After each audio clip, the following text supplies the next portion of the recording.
राजाको अवधारणा।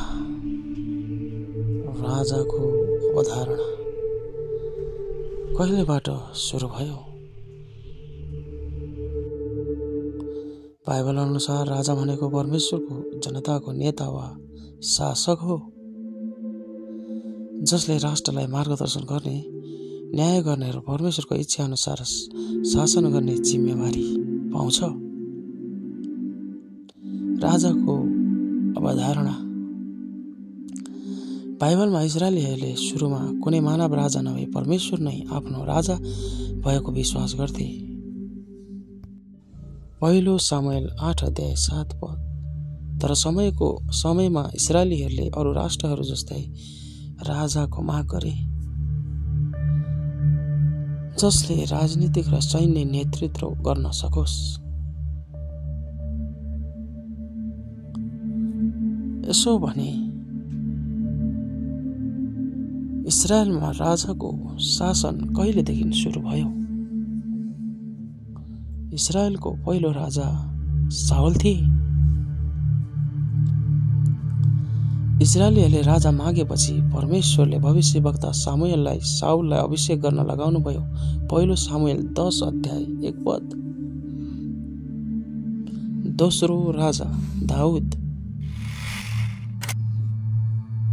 साउल परमेश्वरप्रति अविश्वासी भएपछि परमेश्वरले दाउदलाई राजा बनाउनु भयो। पहिलो सामुएल 16:13। तेस्रो राजा सोलोमन।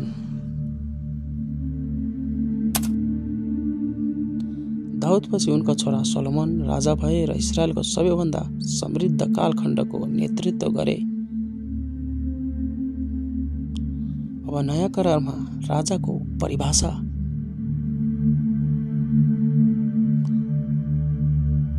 नयाँ करारमा येशू ख्रीष्टलाई राजाहरूका राजा भनिएको छ।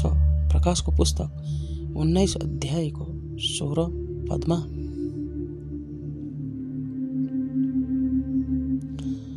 उहाँ यस पृथ्वीमा राजनीतिक राजा होइन, तर परमेश्वरको राज्यको शायद राजा हुनुहुन्छ। बाइबल अनुसार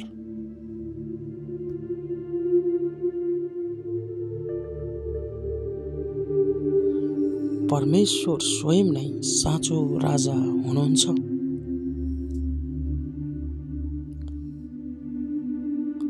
इजरायलीहरूको पहिलो मानव राजा साउल भए, पछि दाउद र सोलोमन जस्ता राजाहरू आए, तर सबैभन्दा महत्त्वपूर्ण राजा येशू ख्रीष्ट हुनुहुन्छ, जसको राज्य अनन्त छ। भिडियो मन पर्यो भने लाइक, सब्सक्राइब गर्नुहोला। अब तपाईँको राजा को हुनुपर्छ? हरेक विश्वासीहरूको राजा को हुन्? यसै विषयमा हामी अर्को भागमा अर्को भिडियो कृपया प्रतीक्षा गर्नुहोला। भिडियो हेर्नुभएकोमा धेरै धेरै धन्यवाद। जाँदै सब्सक्राइब गर्नुहोस् है, अनि भिडियो लाइक, सेयर अनि कमेन्ट पनि गर्नु।